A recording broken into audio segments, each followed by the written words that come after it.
Hi, I'm Carl Weber. Welcome to Video Aided Instructions English Grammar Series. This is the program on punctuation.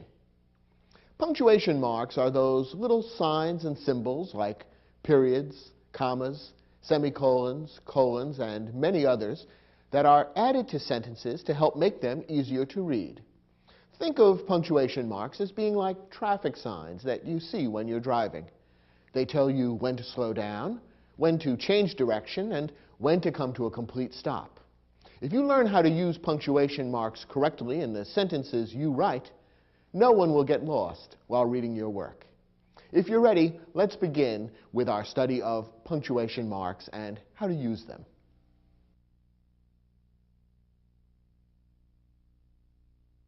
As you recall, there are 4 different kinds of sentences: declarative, interrogative, imperative, and exclamatory.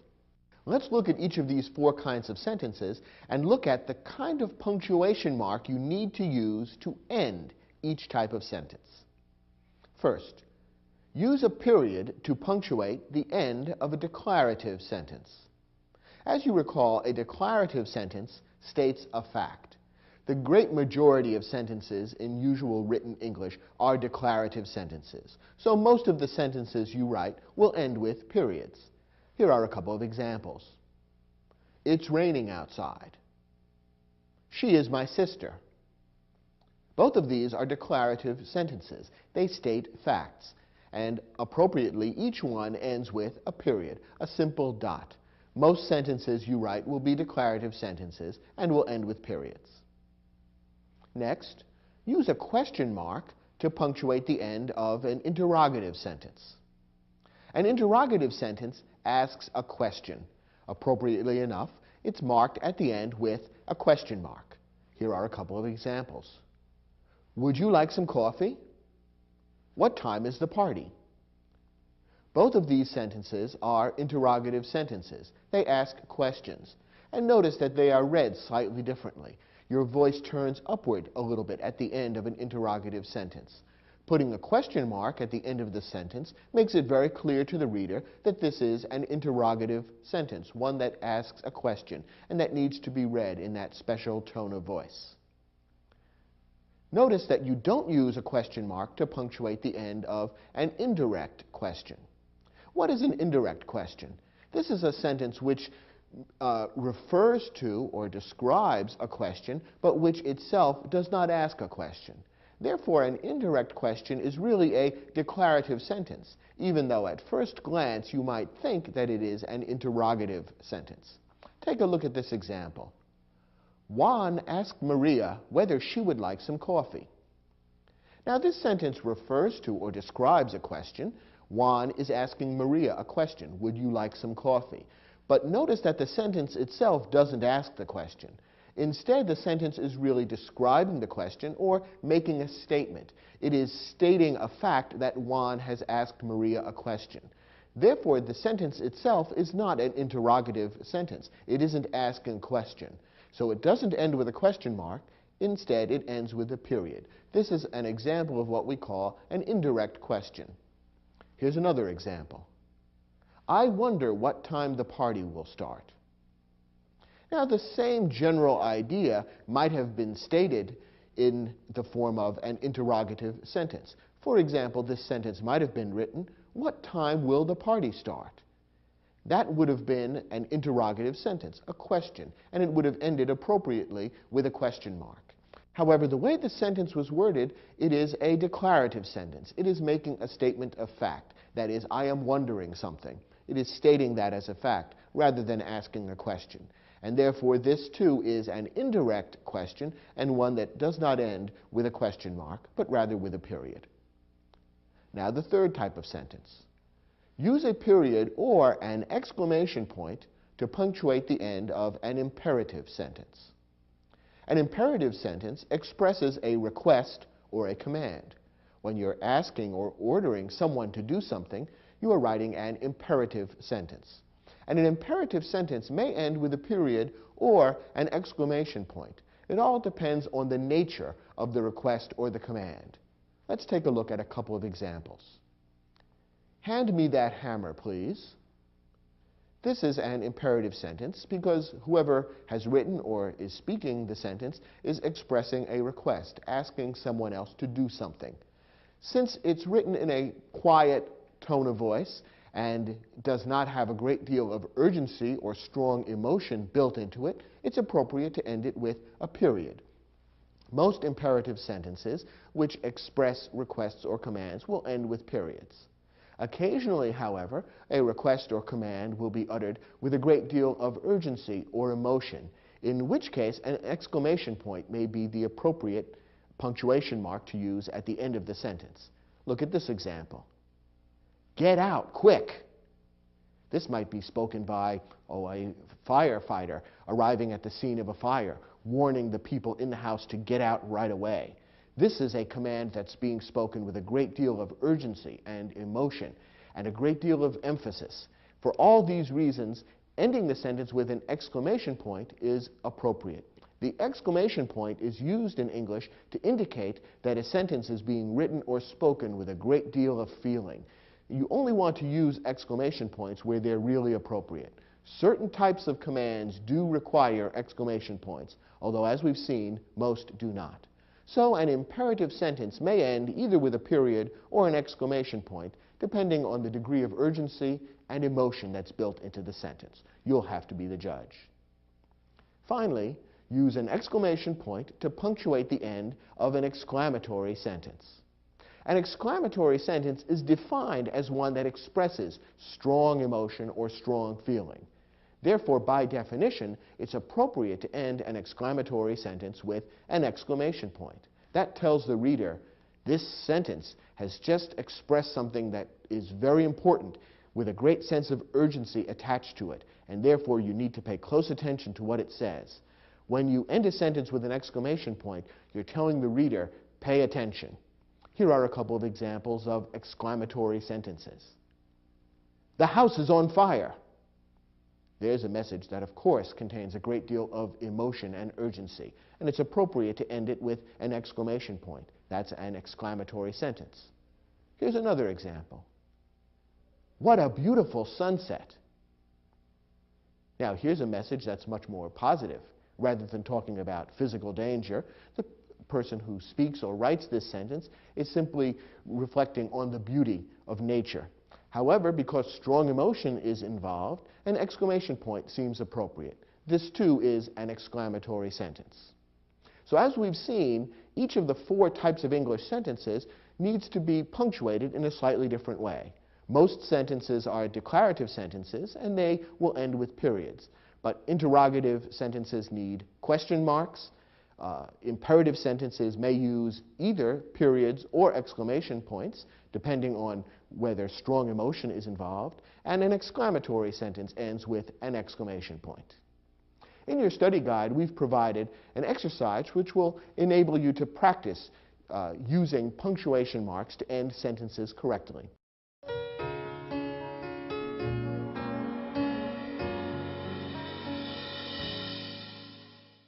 In this exercise, we provided several sentences without end punctuation. Your job is to read each sentence, decide what type of sentence it is, and therefore what type of end punctuation is needed. Let's look at the first example. Where can I buy a portable radio similar to the one you brought to the ball game yesterday? Now, what type of sentence is this? Perhaps you can tell just from the words used that the person who wrote or is speaking this sentence is expressing a question. Therefore, this is an interrogative sentence and ought to end with a question mark. And therefore, it ought to be read in a particular way with that rising inflection at the end, which indicates that this is a question. And the question mark would make it obvious that that's what we're reading. Where can I buy a portable radio similar to the one you brought to the ball game yesterday? Question mark. Next example. After giving me reliable service for 8 years, my car finally broke down last week. Now, what is this sentence doing? Is it expressing a question, like the interrogative sentence we just looked at? No, not really. Instead, it's simply stating a fact. Therefore, this is a declarative sentence and ought to end with a period. As we've said, most sentences that you write will be declarative sentences and will end with periods. Now, perhaps you were tempted to say this is an exclamatory sentence because it expresses a strong emotion, but that's not really appropriate. It's possible that the person who writes or speaks this sentence does have a strong emotion about the fact that the car broke down, but the sentence itself doesn't really speak about that strong emotion. It simply says that the car did break down. And remember, exclamatory sentences should be used rather rarely in your writing. Don't lean toward using a lot of exclamatory sentences. In most cases, treating a sentence as a simple declarative sentence and putting a period at the end is most appropriate, and that would be the correct answer for this question. Next, that's an incredible story. Now here we have a true exclamatory sentence. The person who speaks or writes this sentence is expressing a strong emotion. He or she is saying that the story that has just been told is one that's amazing, incredible, hard to believe, breathtaking. All of those are expressions of strong feeling. And therefore, it would be appropriate to treat this as an exclamatory sentence and end it with an exclamation point. And the sentence, if it were being read aloud, would probably be read in such a way as to convey that strong emotion. That's an incredible story. That's the way you read an exclamatory sentence, and the exclamation point is appropriate. Next example. I'd like to know why the senator voted against the appropriation bill. Now, what is this sentence doing? Is it expressing strong emotion? No, not really. Very mild emotion. Is it asking a question? Well, not really. You might be tempted to think of this as an interrogative sentence because the person who speaks or writes this sentence does have a question in mind. But notice that the question is being stated indirectly, not directly. For this to be an interrogative sentence, it would have to read something like, why did the senator vote against the appropriation bill? Then the sentence would be directly expressing a question.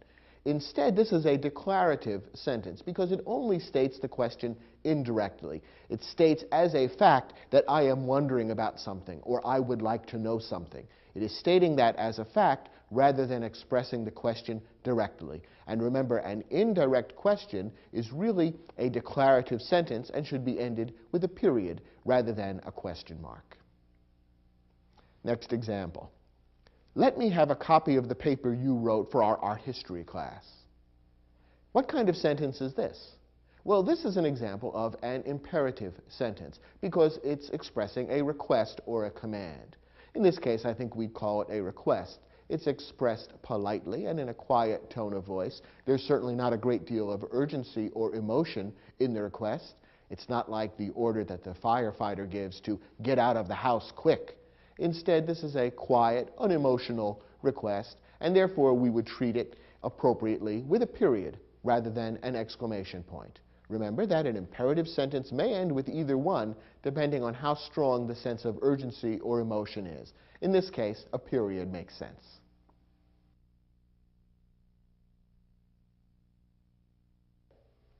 If a period, a question mark, and an exclamation point are like stop signs, you might think of commas as being like yield signs. They tell the reader not to come to a complete stop, but rather to slow down or pause.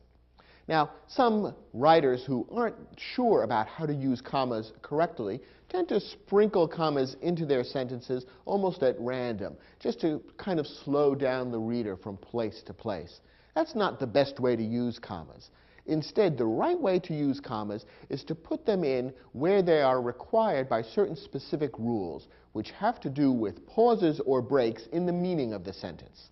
In this lesson, we'll look at the rules that lay out the most important places where commas ought to be used, so that you'll be able to use commas more correctly in the sentences you write. First, use a comma to set off a modifying phrase or clause at the start of a sentence. Now, you might remember from other programs in this series that sometimes phrases or clauses, groups of words, can be used as modifiers. That is, they give more information about something else in the sentence. These modifying phrases and clauses almost act like adjectives and adverbs. They give more information about a specific other word that appears in the sentence. Now, when a modifying phrase or clause appears at the start of a sentence, you usually want to use a comma to set it off, to separate it from the rest of the sentence. That makes the sentence a little bit easier to understand, and it puts a pause into the sentence in a place that feels appropriate. Here are a couple of examples. Lost in thought, Peter didn't hear Andre's question. Now let's look at the phrase that begins this sentence, lost in thought. What role does this phrase have in the sentence? Well, it acts as a modifier. It gives further information about Peter. It describes or tells something about Peter. Therefore, this is a phrase that's acting almost like an adjective because it's giving more information about a noun that appears elsewhere in the sentence. Because this is a modifying phrase that appears at the start of the sentence, it makes sense to separate it from the rest of the sentence by using a comma. And notice that the pause makes the sentence a little easier to understand, and it seems to fit logically with the meaning of the sentence. Lost in thought, Peter didn't hear Andre's question. Notice that the pause in reading that sentence makes it a little easier to understand and a little clearer, and that's why the comma works in that location. Another example. When I arrived at the beach, the tide was coming in. Here the sentence begins with a clause which acts as a modifier. The entire dependent or subordinate clause, when I arrived at the beach, tells more information about something else that appears in the sentence. The tide was coming in when? When I arrived at the beach. Therefore, that entire clause is acting as a modifier, almost like an adverb, because it gives more information about the verb was coming later in the sentence. The entire clause, then, is a modifying clause, and it ought to be separated from the rest of the sentence by a comma. And that's why we've put in the comma after the word beach. Notice again that the pause after that modifying clause makes the sentence a little easier to understand. When I arrived at the beach, the tide was coming in. The pause seems to make sense, and it makes the sentence a little bit clearer and easier to understand. In this case, we have a modifying clause that begins the sentence, and therefore it's appropriate to separate it by using a comma. Here's another rule about when to use a comma. Use a pair of commas to set off a word or phrase that interrupts the meaning of a sentence.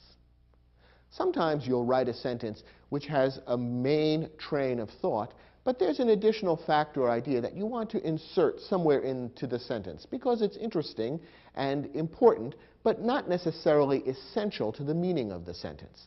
We consider this group of words an interrupter, something that breaks into the main flow of the sentence.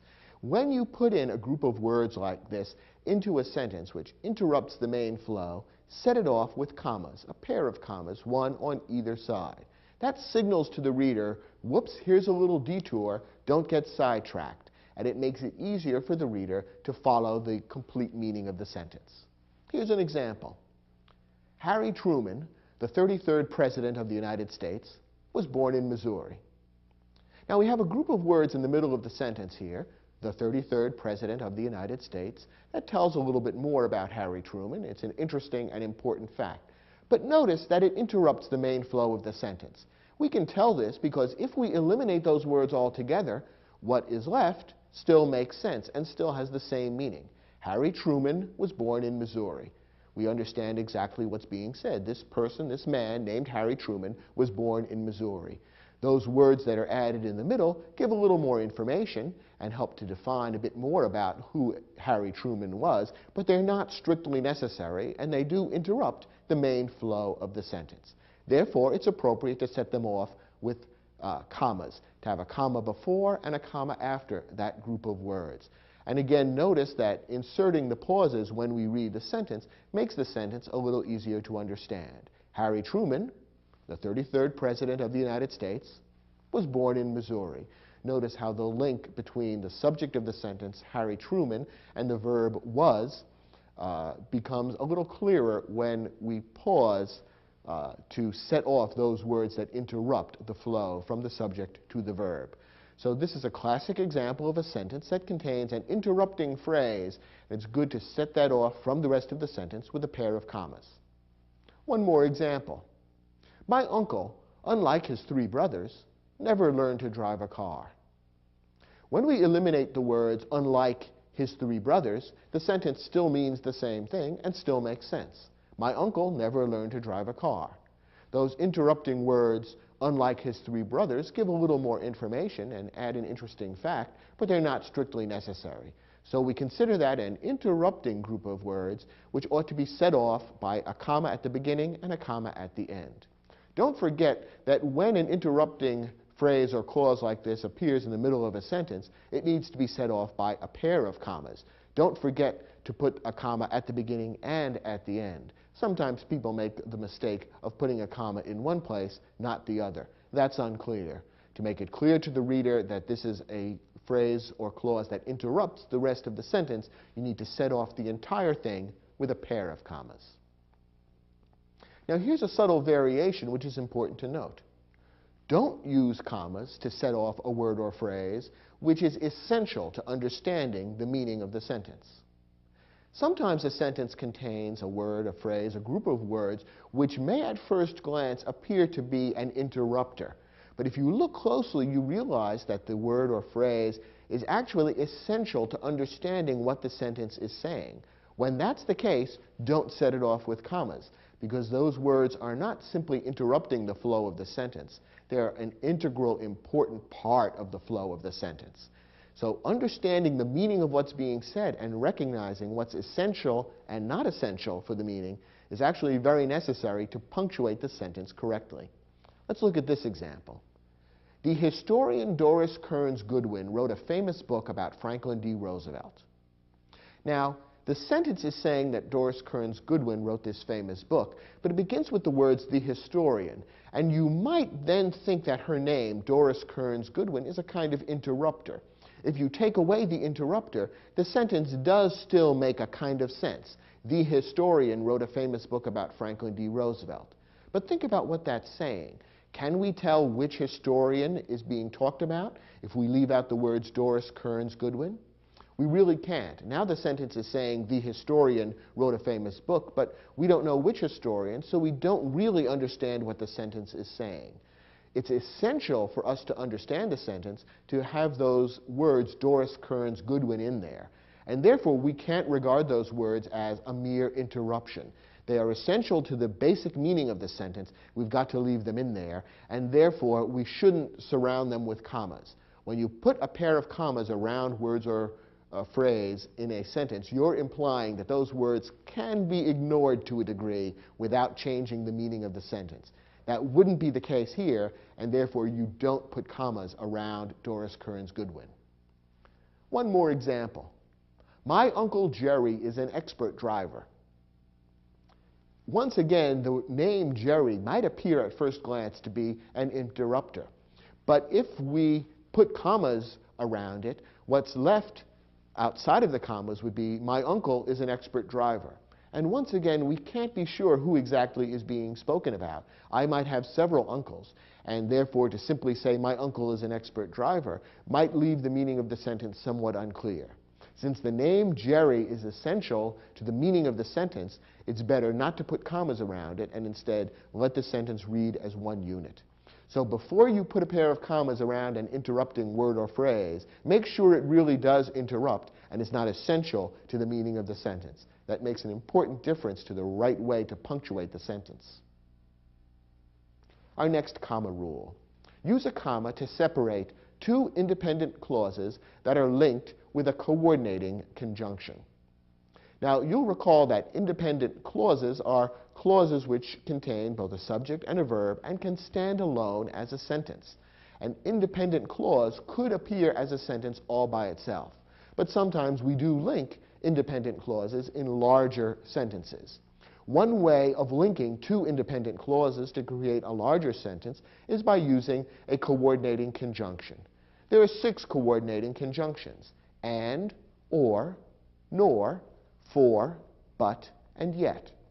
Whenever you have a sentence containing 2 independent clauses joined by one of these coordinating conjunctions, it's good practice to insert a comma between the 2 clauses to separate them clearly. It puts in a pause where it's appropriate and makes the sentence a little bit easier to follow. Here's an example. French wines are considered the finest in the world, But many other countries also produce excellent wine. Here we have a sentence that is made up of two independent clauses. Each of the clauses here could stand alone as a sentence. French wines are considered the finest in the world. Yes, that could be a sentence by itself. Many other countries also produce excellent wine. That too could be a sentence by itself. Because the two ideas are closely linked, the author has decided to join them into a single sentence and use the coordinating conjunction but as the connector. And that makes perfect sense. Notice that a comma is necessary before the conjunction but. It puts a pause between the two independent clauses, which separates them. It makes it a little easier to follow the logic of the sentence, and it warns the reader, slow down a bit because we're about to change course, just like a yield sign on a highway. So when we pause slightly in reading that sentence, it's a little easier to understand, and the pause makes sense with the shift in meaning that's about to begin. So when you have two independent clauses joined by a coordinating conjunction, use a comma as well. Here's an exception to the rule. Omit the comma if both independent clauses are very short. In some cases, you might write a sentence that contains two or even more independent clauses that are all very short and joined with coordinating conjunction. If that's the case, you can usually omit the comma because the effect works perfectly well to read straight through when the clauses are very short. Here's a simple example. I hear and I obey. Here we have two independent clauses. I hear, I obey. And they're joined by the coordinating conjunction and. You could put a comma before the conjunction and if you want, but because the clauses are so short and the sentence is so quick and easy to read and understand, it doesn't really seem to be necessary. So this is an exception to the rule. You can omit the comma if both clauses are very short. Here's our last rule for using commas. Use commas to separate items in a list. When you're listing three or more items in a sentence, it makes the list much easier to read and understand if you separate the items with commas. Here's an example. The exhibit of Spanish art included paintings by Velázquez, Murillo, and Goya. This sentence contains a list of three Spanish painters whose work was included in the exhibit: Velázquez, Murillo, and Goya. To make the sentence easier to read, the author has inserted commas after Velázquez and Murillo. The comma that appears before the word and in this particular sentence has a special name. It's called the serial comma. And you actually have a choice as to whether to insert that one or not. Normally, when you create a list like this, you will have the word and before the last item in the list.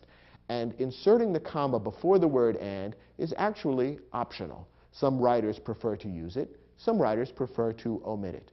Personally, I like to use it. I think it adds just a little bit of clarity to the sentence, but you wouldn't be wrong if you omitted it. However, the comma after Velázquez earlier in the list is absolutely essential. So use commas to separate items in a list. The final comma, the serial comma, may or may not be inserted. That's your choice. Here's a slightly different kind of list that also requires commas. Miriam drove up in a small, battered, rusty station wagon. Here we have a sentence that strings together a list of several adjectives, all describing the noun station wagon. What kind of station wagon was it? It was a small one, and a battered one, and a rusty one. So here we have three adjectives in a row, all added to describe a particular noun. Again, it's much clearer if you insert commas between the adjectives. So we have a comma after small and a comma after battered. Notice that you don't insert a comma after the last adjective. The last adjective here is rusty. Station wagon we consider one noun, even though it's made up of two words. Don't think that in this case the noun is wagon and station is another adjective. That's really not the case, because she didn't drive up in a wagon after all. It wasn't a particular type of wagon. It was a type of car that is known by one name, station wagon. So the noun here is station wagon, and the last adjective that precedes the noun station wagon is rusty. And you wouldn't put a comma separating that adjective from the noun station wagon. But you do have commas separating the other adjectives. So small comma, battered comma, rusty station wagon would be the right way to string together the adjectives here. So once again, we have a kind of a list. In this case, it's a list or a series of adjectives. And to make the sentence clearer and easier to read, insert commas after each of the adjectives except for the last one. There are some other instances in which commas might be used in sentences, but the rules we've just given you will cover the vast majority of appropriate places to use commas in your sentences. Turn to your study guide and try your hand at the exercise, which tests your understanding of these rules. When you're finished, come back and we'll look at those sentences together.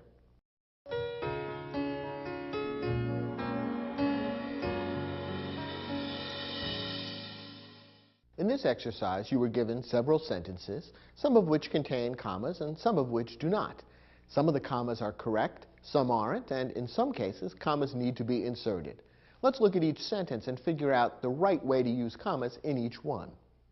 First, the exhibit includes fossil remains of Apatosaurus, Stegosaurus, Tyrannosaurus, and several other dinosaurs. Here we have a sentence that contains a list. It lists several dinosaurs whose fossils appear in the exhibit. Remember that when you are giving items in a list, you need to separate them using commas. And I think you can see that the sentence will be clearer and easier to understand when those commas are inserted. So the sentence should correctly be punctuated this way. The exhibit includes fossil remains of Apatosaurus, comma, Stegosaurus, comma, Tyrannosaurus, comma, and several other dinosaurs. Now, of course, that last comma is the serial comma, the one that appears after the name Tyrannosaurus. So it's really optional. You could include it or not as you prefer. I recommend using it, but it's up to you, and you wouldn't be incorrect if you left it out. Next example. Having been born in Nigeria, Henry, comma, never saw snow until he visited Colorado last winter. Well, there is a comma in this sentence, and we need to ask whether the comma is appropriate.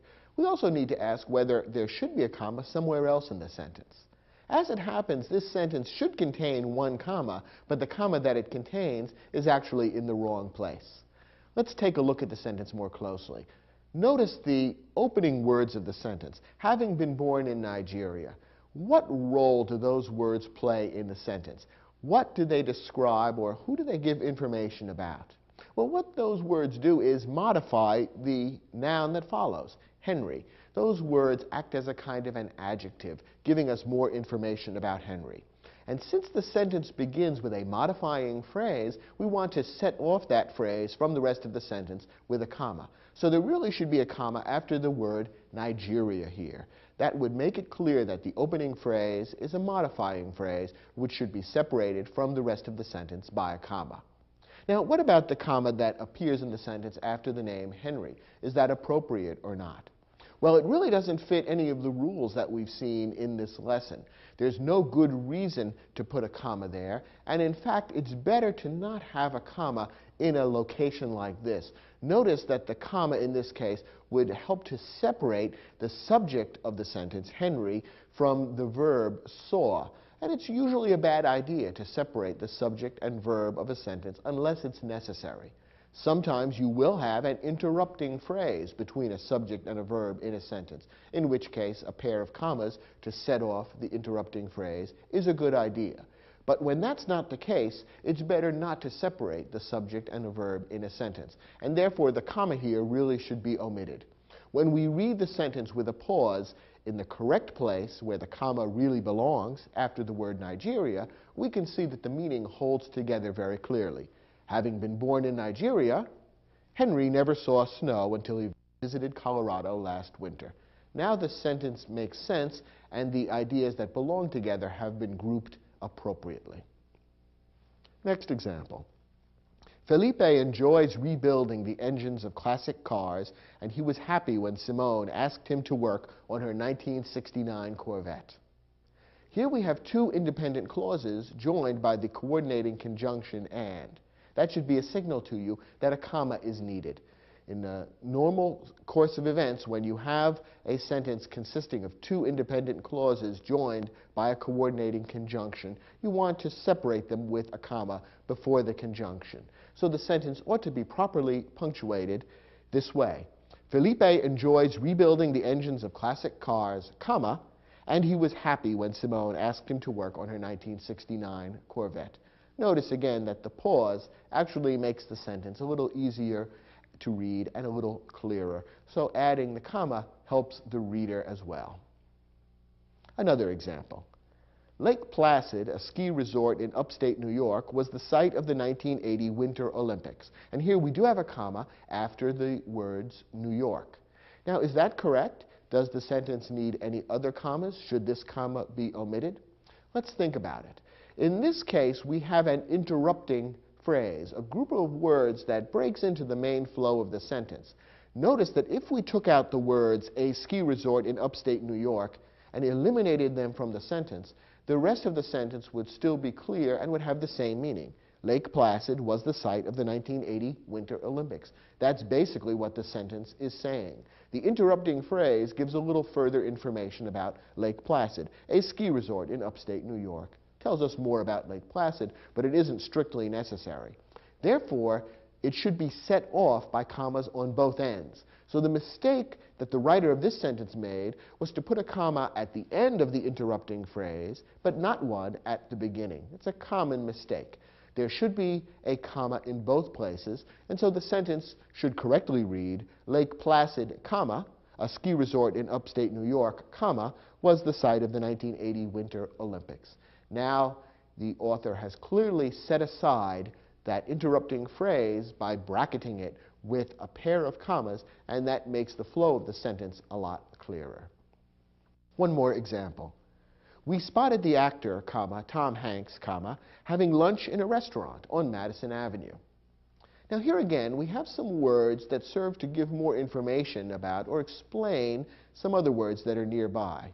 I'm talking about the words Tom Hanks. Now, those words in this sentence have been set apart by commas, as if Tom Hanks is an interrupting phrase. Is that correct? Remember our rule. If you eliminate the interrupting phrase, the sentence should still mean the same thing. Is that the case if we eliminate the words Tom Hanks? Does the sentence still say exactly the same thing? We spotted the actor having lunch in a restaurant on Madison Avenue. Suddenly, the meaning of the sentence is unclear. We don't really know what actor is being described. The sentence suddenly does not have the same meaning. We can see then that the words Tom Hanks are actually essential to the meaning of the sentence. If we're going to understand what the author of this sentence is saying, we need those words. Therefore, it's wrong to put commas around Tom Hanks. It's really not an interrupting phrase. Instead, it's a phrase which is essential to understanding the meaning of the sentence. The right way to punctuate this sentence is without any commas at all. We spotted the actor Tom Hanks having lunch in a restaurant on Madison Avenue.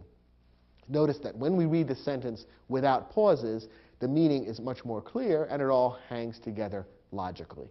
So knowing where to put the commas in sentences like these requires that you really think about the meaning of the sentence and how the various parts fit together so that the commas can accurately reflect the meaning of the sentence and help your reader to navigate appropriately.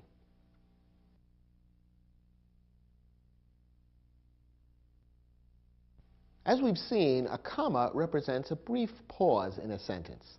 There are two other punctuation marks that are used to indicate pauses in sentences, which are a little more complicated than commas. These are semicolons and colons. Understanding how to use them is a little tricky, but once you know the rules, you'll never get them wrong, and people will consider you very smart and a good writer. Semicolons and colons actually look similar. The only difference is that the colon consists of two dots, whereas the semicolon consists of a dot over what looks like a comma. So that's the difference between a semicolon and a colon visually. They're also used quite differently. In this lesson, we'll give you the basic rules for when to use semicolons and when to use colons. First, use a semicolon to separate two independent clauses where no coordinating conjunction is used. Now, we saw before that when two independent clauses are used to make up a sentence and they are joined with a coordinating conjunction, such as and or but, a comma is also used as part of the structure. In some cases, you might choose to take two independent clauses and simply join them in a sentence because the ideas are closely linked. you might do that without using a coordinating conjunction. When that's the case, you have to use a semicolon in between the two independent clauses. If you fail to use a semicolon, you will have created a run-on sentence, which will be an error. Notice that this is by far the most common use of a semicolon. So what that means is, as a general rule, whatever appears on either side of a semicolon should be an independent clause. That is, it should be capable of standing alone as a sentence. So whenever you use a semicolon, pause and make sure that what appears on either side could stand alone as a sentence. That should be the case. If that's not the case, chances are you're using the semicolon incorrectly. Let's look at an example. Dogs aren't permitted at the hotel. Therefore, we'll put Rex in a kennel for a week. Here we have two independent clauses which have simply been joined without using a coordinating conjunction. So the semicolon that appears after the word hotel is correct. Look at what appears on either side of the semicolon. You'll see that each of those clauses could stand alone as a sentence. Dogs aren't permitted at the hotel. Could that stand alone as a sentence? Yes. Therefore, we'll put Rex in a kennel for a week. That too could stand alone as a sentence. So we have what could be two independent sentences. But because the ideas are so closely linked and they really belong together, the author has chosen to join them in a single sentence. And the semicolon as a way of separating the two independent clauses is correct. One more example. In his last years, Matisse gave up painting. His final works are paper cutouts and collages. Once again, we have two independent clauses, so the semicolon that appears after the word painting is correct. Let's look at what comes before the semicolon. In his last years, Matisse gave up painting. Could that stand alone as a sentence? It certainly could. What about what follows the semicolon? His final works are paper cutouts and collages. That too could stand alone as a sentence. So in this case, the semicolon has been used correctly. So remember, whenever you are linking two independent clauses without a coordinating conjunction, you need to use a semicolon between them. And a semicolon should basically only be used when what appears on either side could be a complete sentence standing alone. Now, there are a couple of minor exceptions as to the use of semicolons. That is, a couple of instances when semicolons could be used without separating independent clauses. Here's the most important one. Use a semicolon to separate items in a list when the items themselves contain commas. This is a tricky one, and it doesn't come up terribly often, but often enough so that you ought to know the rule. As we saw in our lesson about commas, items in a list should normally be separated by commas. But there are times when you are writing a list that contains a number of lengthy items, the items themselves being so lengthy and complex that they actually contain commas or pauses. If you string those together, the whole sentence can become very complicated and difficult to read. Therefore, to add another layer of separation between the items, it can be a good idea to use semicolons to separate the items. Otherwise, you can't tell where one item begins and the next one ends. Let's take a look at this example, and you'll see what I mean. Among the leading figures at the Constitutional Convention were Thomas Jefferson, a planter from Virginia, Alexander Hamilton, an aide to Washington during the Revolution, and James Madison, a legislator from Massachusetts. Now, this is a long and fairly complicated sentence, but the key to understanding it is to realize that it is built around a list of three different people: Thomas Jefferson, Alexander Hamilton, and James Madison. And each of those three people is described using a phrase that is a kind of modifying or explanatory phrase, which, for clarity's sake, has been separated off by a comma. Well, what that means is that it's not immediately clear to the reader where each of the three items begins and ends. So the author of this sentence has wisely chosen to use semicolons to separate the items. That makes it clear that there are three items being listed here, even though there are commas within each of the items. So it's correctly punctuated this way: Thomas Jefferson, comma, a planter from Virginia, semicolon. That warns you that another item is about to begin. Alexander Hamilton, comma, an aide to Washington during the Revolution, semicolon. and James Madison, comma, a legislator from Massachusetts. So here's another useful place to insert semicolons when you're writing a list that contains lengthy items which themselves contain commas. In order to make it clearer where the items begin and end, separate them using semicolons. In this case, notice that the semicolons do not separate independent clauses. These are not groups of words that could stand alone as sentences. Most of the time, semicolons are used only for that purpose. But here is an exception which occasionally comes up and which you need to be aware of. Now let's turn to colons.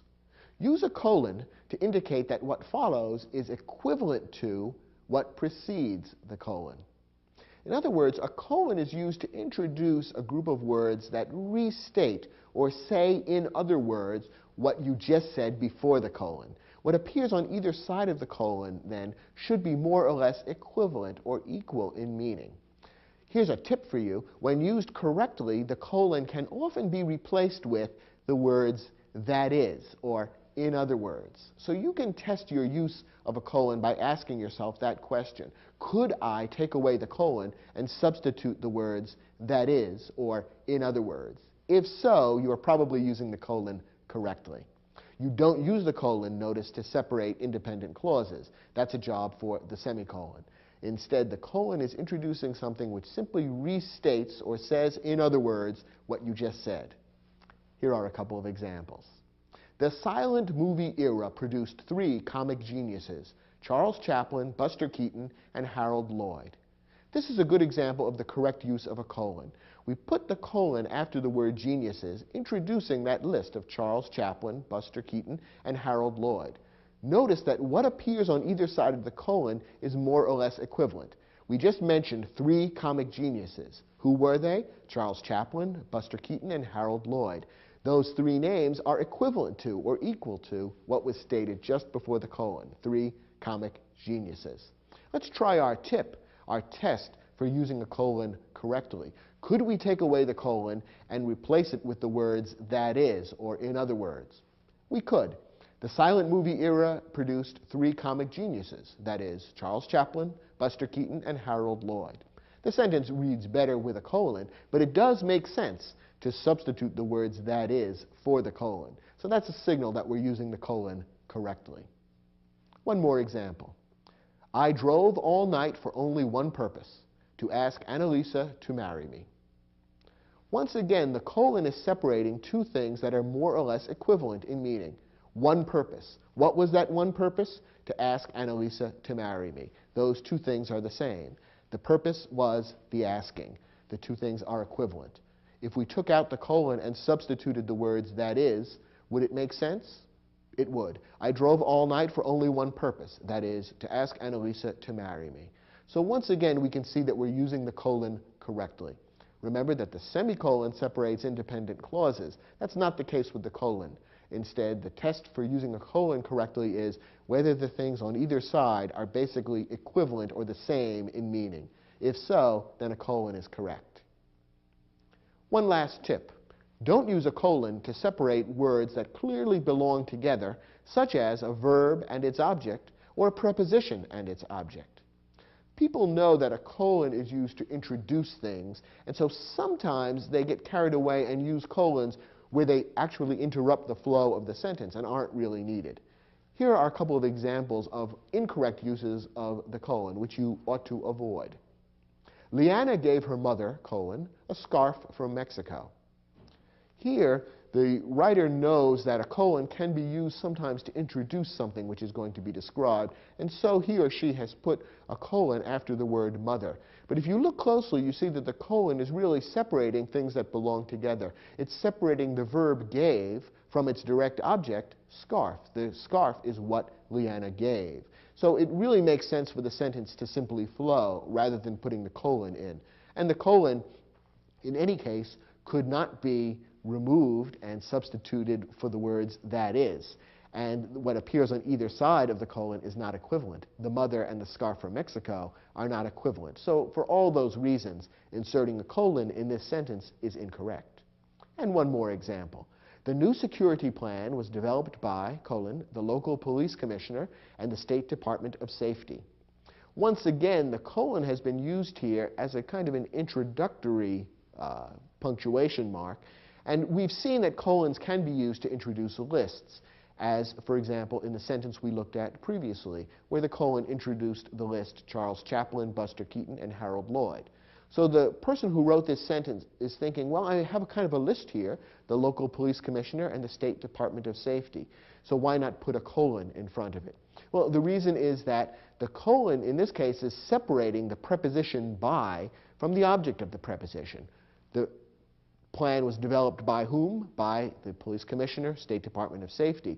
So the objects of the preposition come right after the colon. The colon, therefore, interrupts or breaks the flow of the preposition and its objects. And once again, what follows and precedes the colon are not equivalent.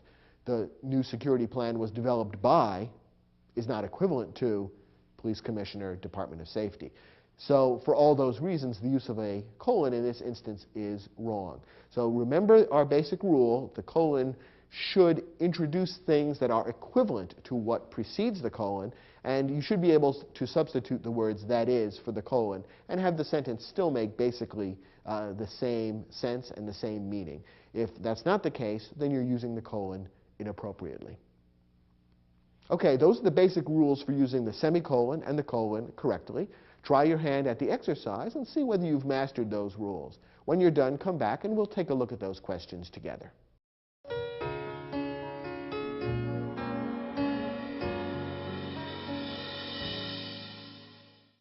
Now, in some of these sentences, colons or semicolons may appear, and when they appear, they may or may not be used correctly. In other instances, semicolons or colons ought to be inserted. So your job is to read each sentence and figure out what ought to be done about semicolons and colons. Let's look at the first example. To this day, millions of opera lovers consider one man the greatest singer of all time, Enrico Caruso, the renowned Italian tenor. Now, there are no semicolons or colons in this sentence. Do you think either one should be inserted somewhere? What about a semicolon?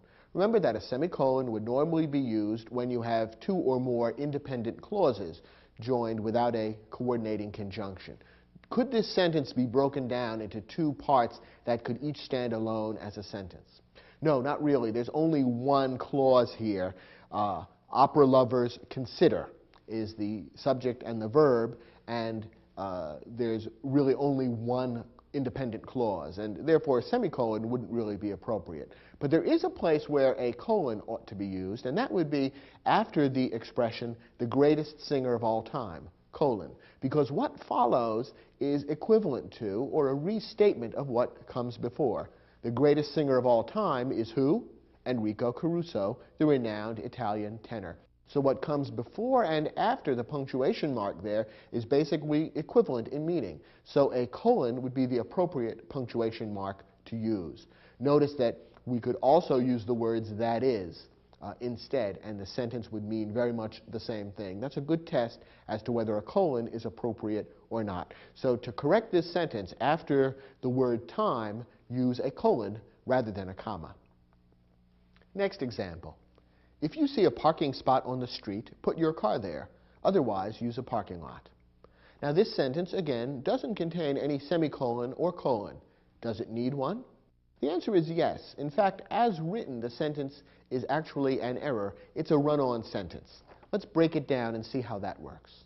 The sentence begins with a dependent clause or a subordinate clause, a clause that cannot stand alone as a sentence. If you see a parking spot on the street, it has the subject you, the verb see, and it begins with the subordinating conjunction if, which means that it can't stand alone as a sentence. What follows then is an independent clause, one that could stand alone as a sentence. Put your car there. Here the verb is put, the unspoken subject is you. It's telling you to do something, and it could stand alone as a sentence. Put your car there. And what follows is yet another independent clause, which could also stand alone as a sentence. Otherwise, use a parking lot. So we have a subordinate clause followed by two independent clauses, which are simply joined together without a coordinating conjunction or a semicolon. To be correct, we need a semicolon separating the two independent clauses. So the sentence would then read, if you see a parking spot on the street, comma, put your car there, semicolon. Otherwise, comma, use a parking lot. The semicolon is needed to separate the two independent clauses which are being joined together without a coordinating conjunction. What appears on either side of the semicolon should be able to stand alone as a sentence. And when you read the sentence that way, you can see that that in fact is the case. So insert the semicolon after the word there, and the sentence is now correct. Next example. Under relentless questioning by the teacher, Joanne finally admitted that, colon, she had copied part of her paper from a book in the school library. Now, is the colon being correctly used here? We've seen that colons often do introduce things, but what the colon should introduce is a restatement of what immediately precedes. In this case, what follows the colon is, she had copied part of her paper from a book in the school library. Is there anything that comes before the colon that's equivalent to that or means basically the same thing? Not really. So in this case, the colon is really separating things that belong together. It's not introducing a restatement. And if you apply the test of could it be deleted and replaced with the words that is, or in other words, you can see the sentence wouldn't really make sense. Joanne finally admitted that, that is, she had copied part of her paper. No, that really doesn't sound right. So in this case, the colon is wrong and should actually simply be deleted so that the flow of the sentence would not be interrupted. Joanne finally admitted that she had copied part of her paper. Now the sentence connects the things that logically belong together, and the unnecessary colon no longer interrupts the flow of the sentence. Next example. At first, Columbus thought his ships had landed in India, semicolon. For this reason, he called the native people he encountered Indians. Now, is this semicolon correct? Remember that a semicolon is normally used to separate two independent clauses. Are these independent clauses, each of which could stand alone as a sentence? Let's read them and see. At first, Columbus thought his ships had landed in India. Does that sound as though it could stand alone as a sentence? Indeed, it does. It has a subject and a verb. It's independent in meaning and could stand alone as a sentence.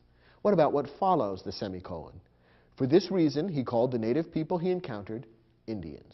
This too could stand alone as a sentence. It's also an independent clause. So we have two independent clauses that have been stuck together. You need a semicolon between them to separate them. So in this case, the sentence needs no correction. It's perfectly right as originally written. The semicolon is correct and necessary.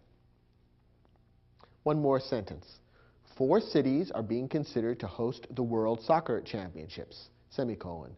Madrid, Spain, Seoul, South Korea, Sydney, Australia, and Bogota, Colombia. Okay, the sentence is a little hard to read, isn't it? That should tell you right off the bat that there's something wrong with the punctuation. And actually, there are a couple of problems. First of all, let's look at the semicolon that appears after the word championships. Is that a correct use of the semicolon? Again, normally what appears on either side of the semicolon should be able to stand alone as a sentence. Let's check that out. What comes before the semicolon is 4 cities are being considered to host the World Soccer Championships. That could stand alone as a sentence, so that's fine. What follows the semicolon, however, is Madrid, Spain, Seoul, South Korea, Sydney, Australia, and Bogota, Colombia. Could that stand alone as a sentence? No, it's clearly just a list. So the semicolon is being incorrectly used here. What should be used instead of the semicolon? Well, here's a place where a colon could be used.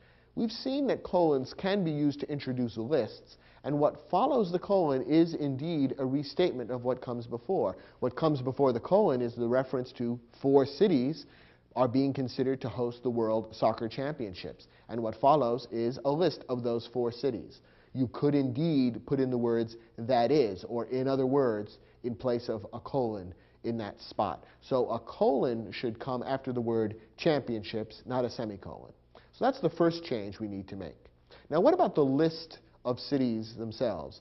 You might have found this very confusing. It says that we're talking about 4 cities, but we've got a whole bunch of proper names here separated just by commas. Madrid, comma, Spain, comma, Seoul, comma, South Korea, comma, Sydney, comma, and so on.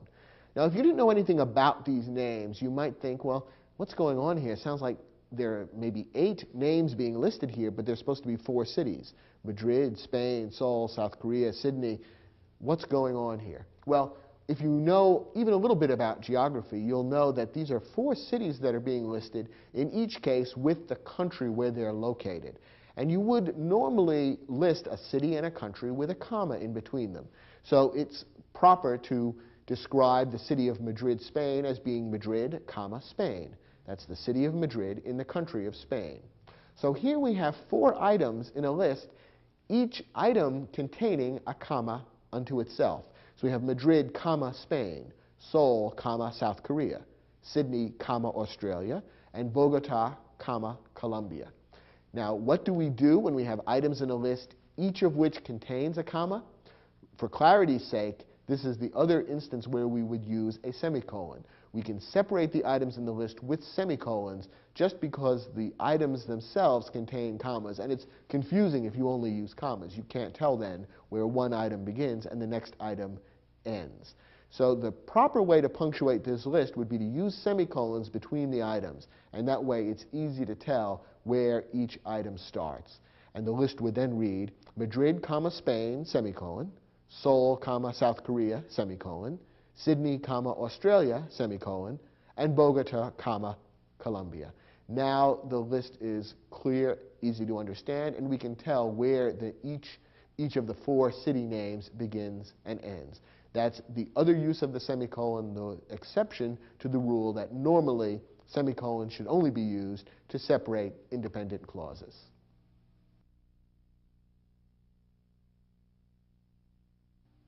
Sometimes when you're writing something, you want to quote what someone else has said.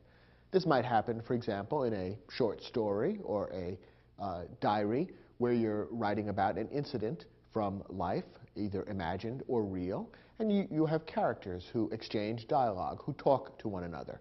It might also happen in an essay that you might be writing for a class at school where you want to quote what some other writer has said, or perhaps quote from a figure from history.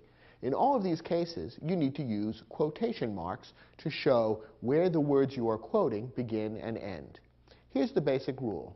Use quotation marks to set off the words in a direct quotation.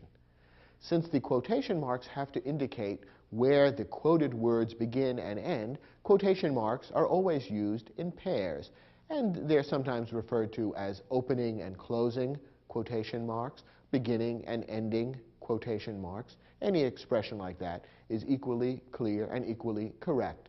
The important thing to realize is that you always need both of the pairs of quotation marks. You need a quotation mark at the beginning of the quotation and at the end, so it's very clear to the reader where the quotation begins and ends.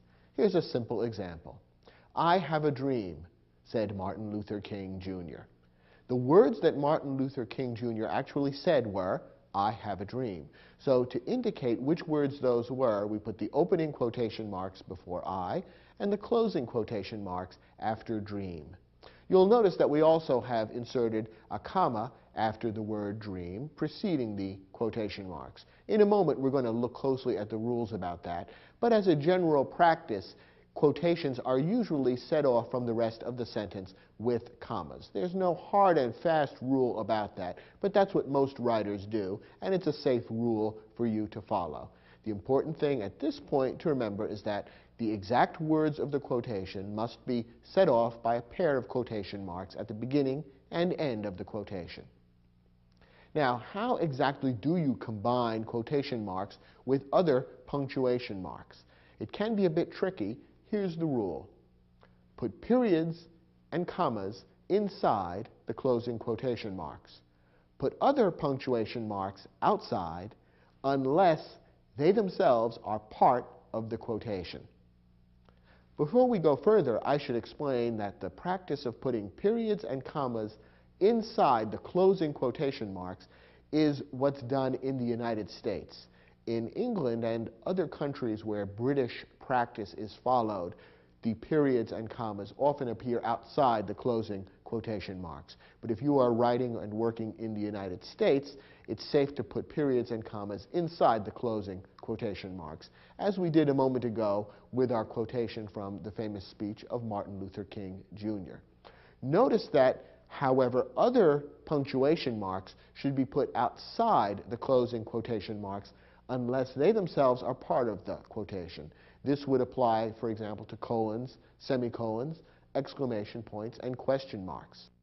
And another rule to remember is don't double up on punctuation marks. That is, in and around quotations, you don't need or want to put both a period and a question mark, for example, which you might be tempted to do if there's a question mark within the quotation.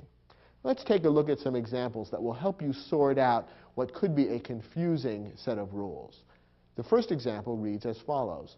Paula said, "I'll be back by dinner time." Notice the punctuation that we've used in this sentence. The words that Paula actually said were, "I'll be back by dinner time." So we have quotation marks around those words. We have the opening quotation mark before "I'll" and the closing one after "time." Fine. Now we also have a comma and a period. As we indicated a moment ago, you usually will set off the quotation with a comma from the rest of the sentence. So we have a comma after the word said. Paula said, comma, "I'll be back by dinner time," so that the words that Paula said are being separated from the rest of the sentence by a comma. Finally, since the sentence ends, we need some kind of end punctuation mark, and a period seems to be appropriate. So we have a period at the end of the sentence as well, and following the U.S. rule, we put the period inside the quotation mark. So the sentence is correctly punctuated. Paula said, comma, "I'll be back by dinner time," period, with the quotation marks around "I'll be back by dinner time." Now let's look at this next sentence for a slightly different problem. Then she asked, "What are you planning to cook?" Okay, Paula's exact words in this sentence are, "What are you planning to cook?" So the quotation marks surround those words. The opening quotation marks come before "what," and the closing or ending quotation marks come after "cook." Again, we have a comma separating the quotation from the rest of the sentence. Then she asked, comma, "What are you planning to cook?" Now, we have to have a question mark here, don't we? Because there is a question in this sentence. What are you planning to cook is an interrogative sentence, and therefore it needs a question. Now, where should that question mark go? Should it go before or after the closing quotation mark? Should it be part of the quotation or not? Well, if you think about what Paula is saying, her actual statement is itself the question. What are you planning to cook? She's asking a question, therefore the question mark belongs with the quotation. It's part of the quotation itself. So this sentence should be punctuated with the question mark inside the quotation marks, inside those closing marks. So the sentence correctly is punctuated. Then she asked, comma, opening quotation marks. What are you planning to cook? Question mark, closing quotation marks. So we've got the question mark inside the quotation marks because it's actually part of the quotation. It's what Paula actually said. Now for a third example, which has to be handled a little differently. Kevin answered, "I think I'll make beef stroganoff. At least that's what I think he said." Okay, here we have Kevin making a statement, and the author of this sentence goes on to make a separate statement, "At least that's what I think he said." So let's see how we should punctuate this. What are Kevin's actual words? "I think I'll make beef stroganoff." That's the actual quotation from Kevin. So the quotation marks should be around those words. The opening quotation marks will come before "I," and the closing quotation marks come after stroganoff. Once again, we have a comma separating the quotation from the rest of the sentence. Kevin answered, comma, and then the quotation appears. Now, after the quotation, we have a whole other clause. "At least that's what I think he said." That's not part of the quotation. The author of the sentence is saying that. And since we have two independent clauses here, what punctuation mark do we need to separate the two independent clauses? Well, as you know, you need a semicolon in that instance, because we have two independent clauses, each of which could stand alone as a sentence. One sentence could read, "Kevin answered, I think I'll make beef stroganoff." That could be a sentence by itself. You could also have a sentence that simply reads, "At least that's what I think he said." That could be a sentence by itself. Since we have two independent clauses simply stuck together, we need a semicolon between them. But now the question is, where does the semicolon go in relation to the quotation marks? Well, remember our rule. Other punctuation marks, other than commas and periods, go outside of the closing quotation marks unless they're part of the quotation. Is the semicolon part of what Kevin said, "I think I'll make beef stroganoff"? Not really. Kevin just made that statement, and there's no semicolon within that. He's not connecting it to some other statement. So the semicolon is really grammatically necessary as part of the larger structure, not as part of the quotation itself. Unlike the example we saw before where the question mark was part of what Paula said. So in this case, the semicolon is not actually part of the quotation, and it should go outside of the quotation marks. So the sentence would be correctly punctuated. Kevin answered, comma, open quotation marks. I think I'll make beef stroganoff, closing quotation marks, semicolon. At least that's what I think he said. So the rules can get a little tricky as to where the punctuation marks go in relation to the quotation marks. The key thing to remember is comma and period you can always put inside the closing quotation marks. Other punctuation marks, it all depends on whether the punctuation mark is actually part of the quotation or not. If it is, it goes inside the quotation marks, otherwise outside. And with practice, you'll find that the rule is not that difficult to understand and practice. Just think about these particular rules each time you write a sentence with a quotation in it, and in time you'll become comfortable with the rule. Now, quotation marks are also used in a couple of other specific circumstances, the most important of which is governed by the following rule. Use quotation marks to set off the titles of essays, poems, articles, stories, and chapters in books. Normally, quotation marks are used for the titles of shorter works. Most other titles, for example, the titles of full-length books, are either underlined if you are handwriting or typing your work, or printed in italics, which is the case in a printed book or when you're typing on a computer. So generally speaking, as a rule, the titles of longer works, such as full-length books, are underlined or printed in italics, while the titles of shorter units, such as essays, poems, articles, and stories, would be contained within quotation marks. And there are other rules for other types of literary or other works, and you'll have to refer to a grammar handbook for more specialized instances. But generally speaking, the titles of shorter works would be contained within quotation marks. For example, my favorite short story is Shirley Jackson's The Lottery. Here the title of the story is The Lottery, so the quotation marks appear around those words, The Lottery. And once again, the sentence ends with a period which, like all periods, goes inside the quotation mark. Use single quotation marks to set off the words in a quotation within a quotation.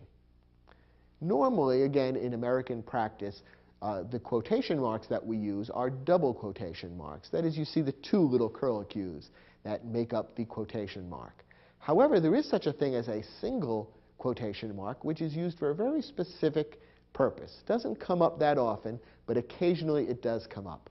Once in a while, within a quotation, there is a quotation. That is, within the quoted words, the person who is saying those quoted words is himself quoting someone else. When that's the case, you need somehow to set off that inner quotation from the larger outer quotation. And it would be a bit confusing if you simply use the same kind of quotation marks, because after a while people would become confused. Is this the quote within the quote, or is it just the larger quote? Therefore, the practice that has evolved over time is to use double quotation marks for normal quotations, and in the unusual circumstance where there is a quotation within a quotation, to use single quotation marks to set that off. Here's an example of how that might look. King declared, I have a dream that one day this nation will rise up and live out the true meaning of its creed. We hold these truths to be self-evident, that all men are created equal. Okay, we're returning again to the famous speech on civil rights by the great African-American leader, Martin Luther King. And in that speech, Martin Luther King did himself quote other famous words. In this particular quotation, Martin Luther King was quoting from the Declaration of Independence. The words from the Declaration of Independence that Martin Luther King was quoting were, we hold these truths to be self-evident, that all men are created equal. So this particular sentence is quoting Martin Luther King, who in turn was quoting another literary work. So here's how the quotation marks have to work. We put normal double quotation marks around all of King's words, starting with "I have a dream" and ending with the end of the sentence, that all men are created equal. Because all of that is what King said as he got up on the podium on that important historical day. All of that is what King said, so all of that is contained within the double quotation marks. But then within the quotation, where King was himself quoting the Declaration of Independence, we use the single quotation marks to set off those words and make it obvious to the reader where the quotation within the quotation begins and ends, which does mean that at the end of the sentence, the single and double quotation marks appear together. It's a little tricky, and you have to look closely to see what you're seeing, but that's the right way to do it. So the sentence is correctly punctuated this way: King declared, comma, opening double quotation marks, "I have a dream that one day this nation will rise up and live out the true meaning of its creed, comma, opening single quotation marks. We hold these truths to be self-evident, that all men are created equal, period, closing single quotation marks, closing double quotation marks." And that's the way the sentence should be constructed. Will this come up often in your writing? Not at all. But it will occasionally happen, and when you're reading, you'll see sentences written this way. So it's important to understand the rule, not only for your writing, but also so that when you're reading written works, you'll understand exactly how the quotation marks work. Finally, quotation marks are often misused. Don't use quotation marks for emphasis or to cast doubt. Here are a couple of examples of ways that you'll see quotation marks used, which are really not right. In one case, it's actually wrong, and in the other case, it's kind of a sloppy or lazy use of quotation marks. Our first example, which is strictly wrong, is sometimes you'll see signs in stores or other locations that read something like this: "Special today, quote, fresh corn on the cob." The author of this sentence is trying to emphasize the word fresh. He's trying to say, wow, it's really fresh. You really want this corn on the cob. But by putting the quotes around the word fresh, he's making it sound as though he is quoting some other source, that the word fresh comes from someone else, which doesn't really make sense. If the author of this sign wants to emphasize fresh, perhaps he could underline it or even print it in a different color. But quotation marks are really only used to mean these are words that I am borrowing from some other source. It doesn't really make sense to use them for emphasis, as people often carelessly do when they're writing things like signs. If you find them in your own papers, that's wrong. Correct that. And here's another example. If the English always seem grouchy, it's probably because of their country's, quote, beautiful weather. Sometimes people will use quotation marks this way in order to indicate a slightly different meaning, to say, well, I don't really believe that this is true. It's a way of casting doubt or making fun of what's being said. And sometimes, even in conversation, people will hold up their fingers and wiggle them to say, quote, as if to indicate that there's some doubt about what is being said. Like, oh yeah, that was a great concert. You see, it's a way of being sarcastic. But it's not a very clear or effective way of communicating the meaning. And so you should avoid using quotation marks in this way. It's a somewhat lazy way of trying to be sarcastic or ironic or cast some kind of doubt on what you're saying. In this case, it doesn't really work very well as a piece of writing, and the author would be better off simply straightforwardly saying what he's trying to say. If he's trying to say that English weather is always gloomy, drizzly, and chilly, he ought to say that rather than saying, quote, beautiful weather. The point would come across much more clearly that way. So avoid that careless and sloppy use of quotation marks. You do see it from time to time, but it's not really good writing. Okay, we have an exercise that will test your ability to use quotation marks correctly. Turn to your study guide, and when you finish the exercise, come back and we'll see how well you did.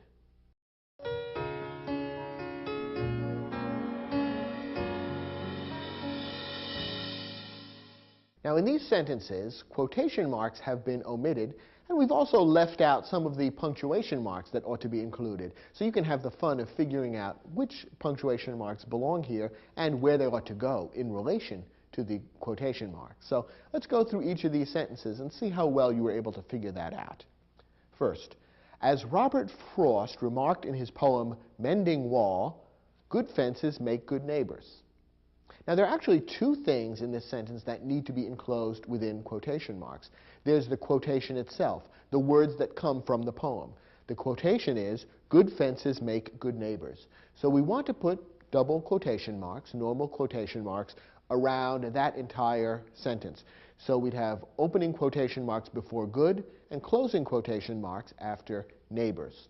In addition, the title of the poem, Mending Wall, should also be contained within quotation marks. Remember that titles of poems are one of the kinds of titles that would normally be enclosed within quotation marks. So we'd have quotation marks around Mending Wall.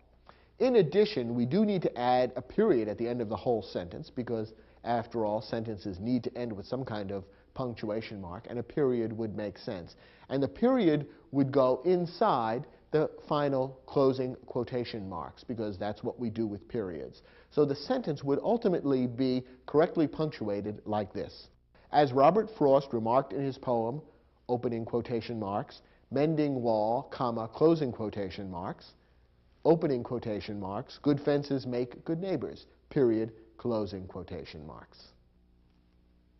Let's look at our next example. What did Emerson mean when he wrote the words, "I hate quotations, tell me what you know"?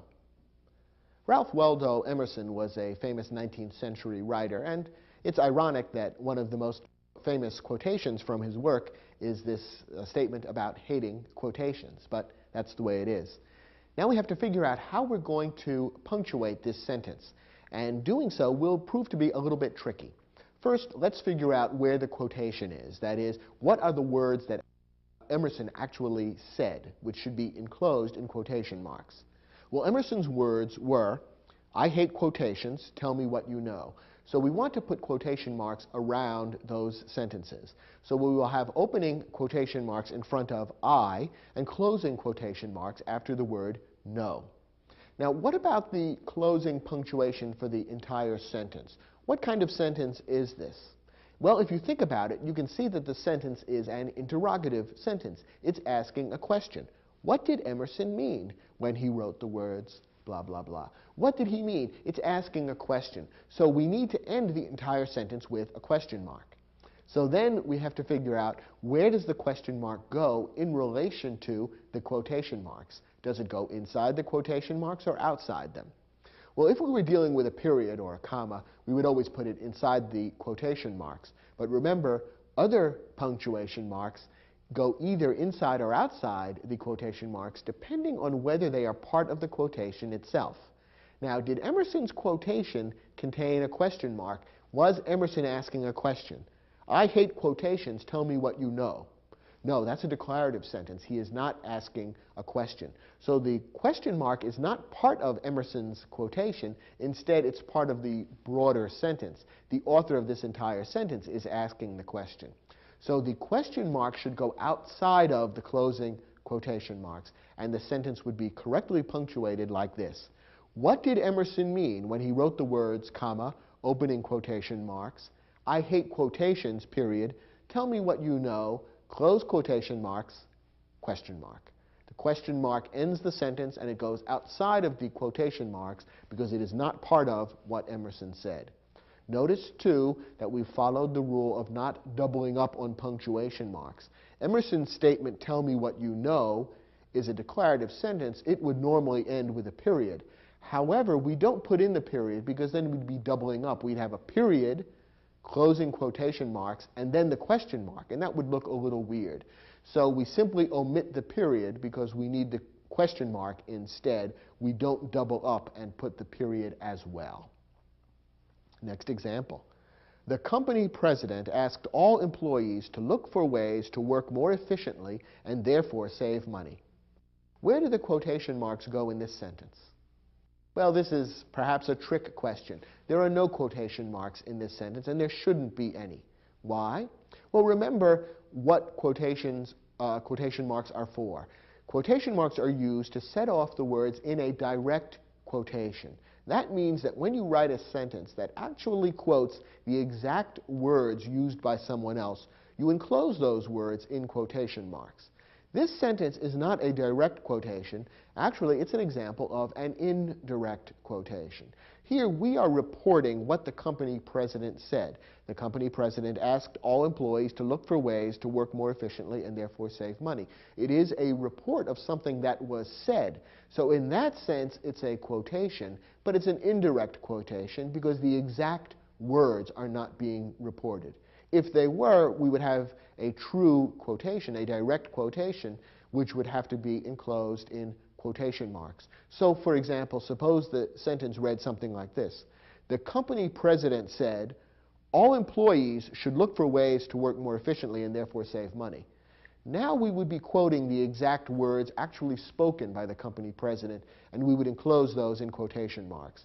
But as it is, this is not a direct quotation. It's an indirect quotation, and quotation marks are not used for that. So we put a period at the end of the sentence and move on to the next example. Churchill ended his stirring wartime speech with the words, "Let us therefore bear ourselves so that men will say, this was their finest hour." Okay, here's another slightly complicated example. And by the way, for purposes of this exercise, we've slightly shortened the actual quotation from Churchill. So if you ever look up the actual speech, you'll see the words are a little different. But we're organizing it this way just to make the exercise a little clearer and easier. What exactly did Churchill say? Well, the exact words used by Churchill were, "Let us therefore bear ourselves so that men will say, this was their finest hour." Okay, Churchill said that whole thing, so therefore all of those words should be enclosed in quotation marks. So we would have opening quotation marks before the word let and closing quotation marks after the word hour. However, we notice there's something else going on within this quotation. Churchill himself is quoting other words. He's quoting what men in the future might say about the people of today. And what might those men of the future say? They would look back on the people of Churchill's own historical time and say, this was their finest hour. So Churchill is imagining what the words of a future person might be and quoting them within his quotation. So we have here that unusual situation of a quotation within a quotation. So here is where single quotation marks need to be used, and we'll put the single quotation marks around the words, this was their finest hour. And we will also use a comma to separate that quotation from the broader quotation. And finally end the whole thing with a period inside all of the quotation marks, because that's where periods always go. So we've got a quotation within a quotation here, and that's why we'll use both double quotation marks for the bigger quote and single quotation marks for the smaller quote within a quote. The sentence as a whole then will be punctuated like this. Churchill ended his stirring wartime speech with the words, comma, opening double quotation marks. Let us therefore bear ourselves so that men will say, comma, opening single quotation marks, this was their finest hour, period, closing single quotation marks, closing double quotation marks. You have to look closely to make sure you've set up all the layers of quotation marks correctly. But if you do, then the reader will be able to understand exactly what Churchill said and exactly where Churchill was quoting from the imagined speech of some future person. And therefore, the entire structure of this rather complicated quotation will be clear. Final example. Everyone chuckled when Kevin quipped, "Why is it that the teacher only calls on me when I haven't done my homework?" Okay, we have a quotation here. What exactly did Kevin say? What are the words that should be within the quotation marks?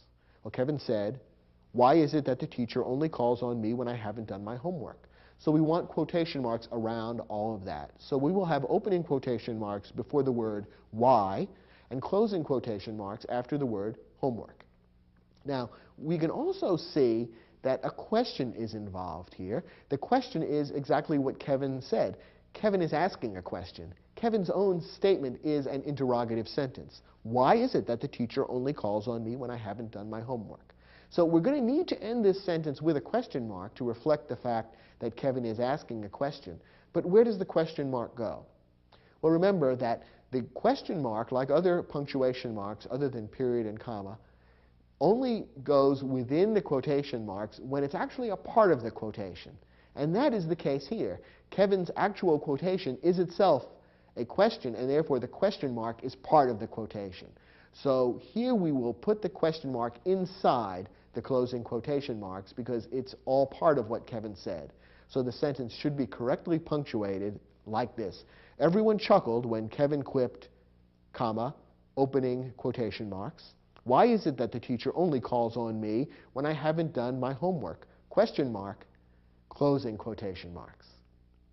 As you can see, knowing how and where to use quotation marks can be a little tricky, and combining them with other punctuation marks takes a little bit of practice. But follow the rules that we've given you in this lesson, keep working at it, and soon I think you'll find you can handle these without making any errors.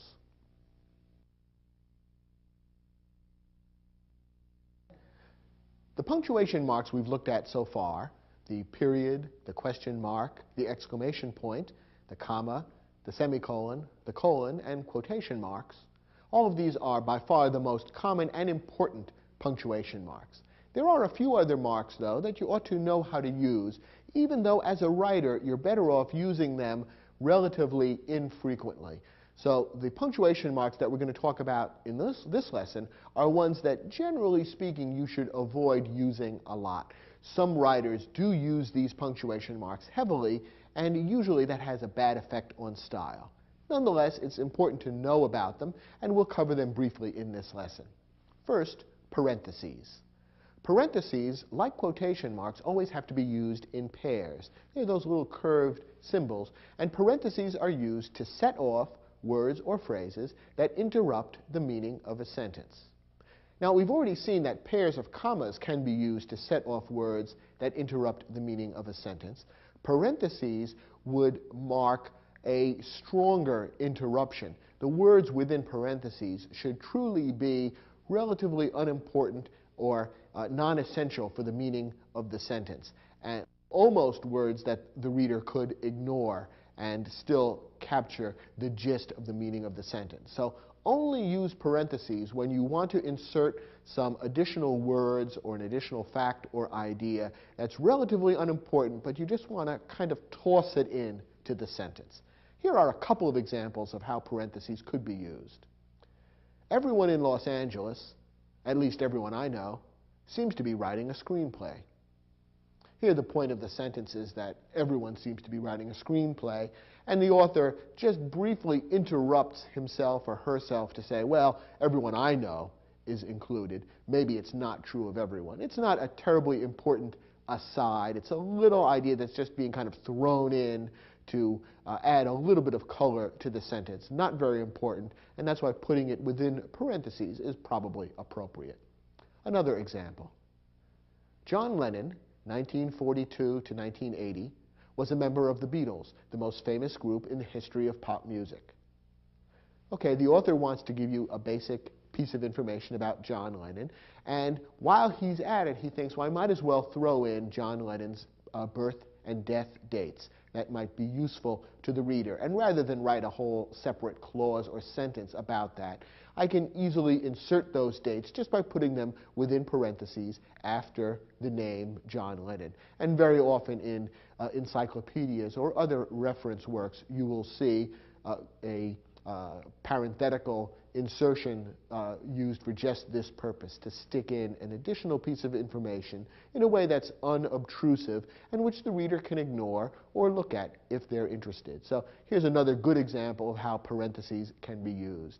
Some people get into the habit of using parentheses a lot in their writing, and that's not too good because then sentences constantly feel like they're breaking apart and being interrupted. So avoid using parentheses a lot, but once in a while, for a statement that's truly an aside like this, you can use them. Another punctuation mark that's used for an abrupt break is a dash. Use a dash to indicate an abrupt break in the meaning of a sentence. A dash should feel like a more sudden and sharp break or interruption in the sentence than a comma, semicolon, or colon. In fact, when you use a dash, you should really only use it when there's a sudden change in the sentence, in its tone, its feeling, or in the meaning of the sentence. Here's an example. Someone had taken the file from the mayor's desk, but who? Notice how those last two words suddenly change the statement from being, simply a statement of a fact that someone had taken the file, to suddenly turning the sentence into a kind of a mystery. Who had taken it? There's almost a sudden air of danger or urgency added by those last couple of words. This is the kind of sentence that you might read in a mystery story where the author is introducing one of the important clues that will lead to the criminal. So in order to set up that tone of a sudden shift from a rather straightforward statement of fact into an atmosphere of mystery or danger, the dash has been used. And that's an example of how a dash indicates an abrupt break in the meaning of a sentence. Now, sometimes authors use pairs of dashes to surround interrupting material. As we've already seen, both pairs of commas and parentheses can be used to surround interrupting material. When you use dashes to do it, again, it feels a little bit more abrupt, and it's somewhat more informal in feeling. So if you were writing something rather informal, such as a story, for example, or a letter to a friend, using dashes can work perfectly well in this context. But for writing a paper for school, for example, or a report for work, you might prefer to use either commas or parentheses. But here's an example of how dashes could be used in pairs to set off material that interrupts the main flow of the sentence. Parker claimed, with some justification, that his enemies were being hypocritical. Here, the sentence mainly flows this way. Parker claimed that his enemies were being hypocritical. The author wants to throw in the additional fact that there was some justification for what Parker was claiming. And so he's done it as a parenthetical or interrupting phrase, and in this case he has chosen to use dashes to separate the interrupting phrase from the rest of the sentence. It's perfectly correct. You could either use commas or parentheses, and those would be equally correct in this particular sentence. As I say, the dashes would have a somewhat more informal feeling. If you do use dashes in this way, remember you have to have a dash both before and after the interrupting material. If you use it only in one place, you'll be making an error. The last punctuation mark we are going to tell you about is what's called ellipses. In a different program in this series, we talked about ellipsis meaning the omission of one or more words from a repeated phrase or clause. Ellipses, which is spelled ES at the end, is a little different. Ellipses also has to do with omissions, and the punctuation mark known as ellipses consists of 3 periods. Sometimes people refer to it as ... I have never figured out why in this particular context a period is referred to as a dot, but that's in fact what ellipses are, is 3 periods. If you're typing ellipses, you would space them out, so it would be period, space, period, space, period, space. Ellipses are used to indicate words omitted from a quotation or to signal the trailing off of the end of a sentence. Here are examples of each of these 2 uses of ellipses. First, as Lincoln once remarked, you can fool all of the people some of the time, but you can't fool all of the people all of the time. Now here we have a quotation enclosed within quotation marks, but Lincoln's actual words were more extensive than this. The actual quotation from Lincoln is, you can fool all of the people some of the time, and some of the people all of the time, but you can't fool all of the people all of the time. For whatever reason, the author of this sentence doesn't want to include all of Lincoln's words, but only some of them. So to indicate the words that have been left out, the author has put in ellipses, 3 periods in a row, which indicate to the reader, here are some words omitted that Lincoln actually said, but which I am choosing to leave out. It's a form of intellectual honesty, if you will. You are warning the reader, well, Lincoln said a little more than this. I'm leaving some of it out, so if you want to quote Lincoln later on, you'd better look up the whole quotation to get all the exact words. So from time to time, you may need to use ellipses for this purpose. For example, if you are writing a paper for school and you want to quote some other writer, you may not need or want to quote an entire sentence. And if that's the case, use ellipses to show where you're leaving words out. Now, occasionally writers also use ellipses, as I've said, to signal the trailing off of the end of a sentence. in which case they use ellipses as end punctuation and create a sentence that looks something like this. The house is dark. I wonder why. And we have the 3 periods at the end, indicating that the speaker or the writer of this sentence, that their thoughts are kind of trailing off. And I guess the idea is to create a sense of uncertainty or mystery. And the way I read the sentence, of course, was designed to indicate that kind of mood. Once in a great while, using ellipses to end a sentence this way could be appropriate. But again, some people get into the habit of using ellipses continually in their writing as a way of ending sentences. And it gives the feeling that they're a little too lazy to figure out exactly how they want to end the sentence. Do they want to end it with a period, a question mark, an exclamation point? What's the link between one sentence and the next? It creates somewhat of a vague feeling, almost as though there's fog creeping in between the sentences. So use this very sparingly, once in a while in an appropriate context where you really want to suggest that the sentence is drifting to an end rather than coming to a complete halt. You could use ellipses to end a sentence. But don't do it too often. It's not the greatest form of writing. So these last 3 forms of punctuation are used a little less often than any of the other punctuation marks that we've talked about in this program, and they have less hard and fast rules about how they're used. But sprinkled here and there occasionally in your writing, they can serve a perfectly good function, and so it's important to know how and when to use them. Parentheses, the dash, and ellipses. We've provided an exercise that will test your use of parentheses and the dash, not ellipses, because the unusual way in which ellipses are used to indicate omissions from quotations, it's kind of hard to create an exercise to test that, since you'd have to omit words from quotation. So we focused on parentheses and dashes in this exercise. Try your hand at the exercise and come back, and we'll look at the questions together.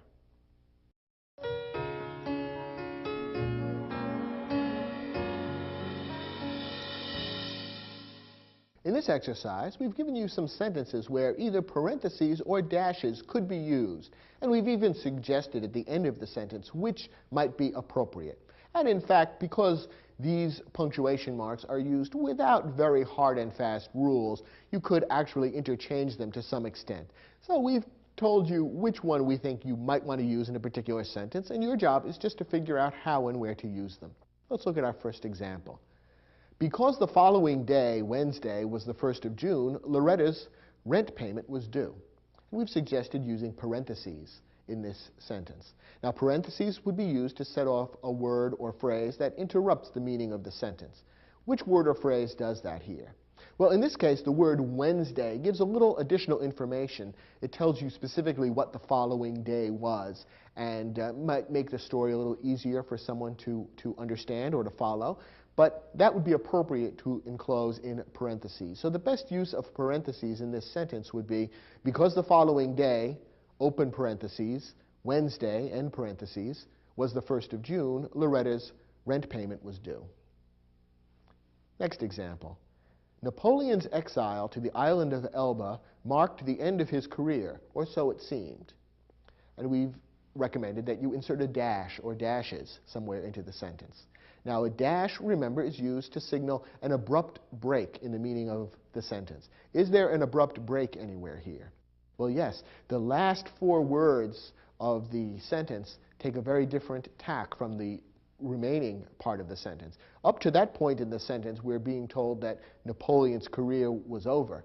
But the last 4 words tell us, something different is going to happen, or so it seemed. When we read those 4 words, we realize that the sentences that follow are going to tell us about how Napoleon actually started his career again after being exiled to Elba. So there is a sudden break in meaning there, and that's where we would insert the dash. So the sentence could now read, Napoleon's exile to the island of Elba marked the end of his career, dash, or so it seemed. The dash alerts the reader, aha, a sudden unexpected change is happening. Next example. The Battle of Bull Run, known in the South as First Manassas, was the first major encounter of the Civil War. And we've suggested that you use parentheses somewhere in this sentence. Well, this is a good example of another way that parentheses can be used to give some additional information about a fact that's mentioned in the sentence, and to do it in a way that's not obtrusive, but which, if the reader finds it useful or helpful, then fine, the reader knows where that information appears. In this case, the words, known in the South as First Manassas, ought to be enclosed in parentheses. You can see why. The battle is mainly known as the Battle of Bull Run, but within a certain part of the United States, it has a different name. If this sentence is being read by someone who happens to be from Georgia, let's say, in school they might have learned the name First Manassas. And so having it in parentheses for them would help clarify for them exactly which battle is being described. Most readers, however, will probably ignore the parenthetical phrase or skim over it in their reading. And that's why putting it in parentheses is useful. It sets this particular information aside as not very important, but it's nice to have in case the reader wants it. So the sentence would then read, the Battle of Bull Run, open parentheses, known in the South as First Manassas, close parentheses, was the first major encounter of the Civil War. Next sentence. When we compare today's automobiles to those of a century ago, we can see that much has changed. In fact, practically everything has changed. And we want to see you insert a dash into this sentence. Now, where is there an abrupt or sudden break in the meaning of the sentence? Well, it comes between the word changed and the phrase in fact. The sentence there suddenly shifts from saying that a lot of things have changed to saying actually everything has changed. It's almost as though the speaker of the sentence or the writer of the sentence is interrupting his own thinking to say, much has changed? What am I saying? Everything has changed. It's like they're correcting themselves in midstream. So putting the dash there indicates the break in meaning, and the sentence would then read, when we compare today's automobiles to those of a century ago, we can see that much has changed, dash. In fact, practically everything has changed. Another good example of the use of the dash. And our last sentence. In a later section of the book, chapters 4 through 6, the author describes in detail the early struggles of the American labor movement. And you're asked to pick certain words and enclose them within parentheses. Which are the words that interrupt the main flow of the sentence, but give a little additional or extra information that might be helpful? In this case, the interrupting words are chapters 4 through 6, so we would enclose those in parentheses. Once again, the reader can ignore those words if he or she chooses, but in case the reader wants to look up that later section of the book, the chapter reference is there, and it makes it easy to find it. So the sentence would read, in a later section of the book, open parentheses, chapters 4 through 6, close parentheses, the author describes in detail the early struggles of the American labor movement. So one good way of using parentheses is to get a reference like that in. You can even use parentheses, for example, to enclose a page number within a paper that you might be writing for school. So if you're quoting a particular work, you can put the page number in parentheses to make it easy for the teacher to look up that quotation in the book if he or she wants to do so. And it does that in a rather unobtrusive way without taking away too much attention from the main flow of the sentence. A good use of parentheses.